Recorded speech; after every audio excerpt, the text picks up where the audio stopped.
మీరు చెప్పిన ప్రపోజల్ గురించి పొద్దునుంచి ఆలోచించాను. ఆలోచించావా?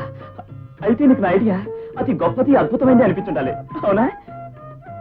కాదు, మీ ఐడియా అతి మూర్ఖంగా, ఫూలిష్నెస్ పరాకాష్ఠగా అనిపించింది.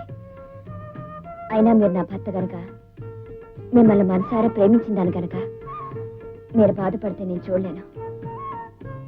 అందుకే మీ మాట కాదనలేక మీరు చెప్పిన దానికి ఒప్పుకోవడానికి నిర్ణయించుకున్నాను. కొత్తగా ఇంటికి వచ్చిన కోడల్ని మళ్ళీ పుస్తకాలు ఇచ్చి కాలేజీకి పంపడం అనేది ఈ వంశంలో ఆచారం కాదు గనక. అది కాదు నాన్న. మాట్లాడకు మరి. ఈ ఇంట్లో దీపంగా వెలగవలసిన పిల్లని చదువు సంచారి నువ్వు మళ్ళీ కాలేజీకి తీసుకువెళ్ళటానికి నేను ససేమిరా ఒప్పుకోనరా. ఏమిట్రా చలపాయ్, ఇంటి కప్పు నెత్తిన పడేటారు వస్తున్నావు, ఏమొచ్చిందిరా నీకు? అది కాదు నాన్న, జానకిని వీడు మళ్ళీ కాలేజీలో చేరుస్తాను అంటున్నాడు. వీల్లేదు అని ఢామ్ డూమ్ అని కేకలేస్తున్నాను. నువ్వు అనవసరంగా ఆవేశపడకు, చిన్నపిల్ల. మరో 6 నెలలు చదివితే ఆ డిగ్రీ ఏదో చేతుకొస్తోందని ముచ్చట పడుతోంది. అబ్బాయి ఎలాగో తోడుగా ఉంటాడు కదా. ఈ రోజుల్లో నువ్వు ఇలా అంటున్నావు, కానీ అసలు మా రోజుల్లోనే.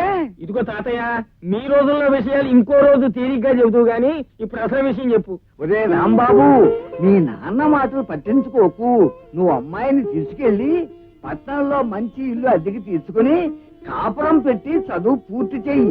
నీకు అంతగా తోడు కావాలంటే మన హనుమంతుగాని తీసుకెళ్ళు. అదే మళ్ళీ హనుమంత్ అక్కడ తాతయ్య. అవును రోయ్, మర్చిపోయా. పానకంలో పుడకల, రామాయణంలో పిడకల మధ్య వీడెందుకు?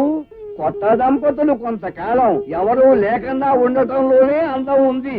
అసలు నీకు తెలుసో తెలీదో, వెనక మా రోజుల్లో ఏది 1000 మాత్ర మాయ అంతా దూసుకున్నారు.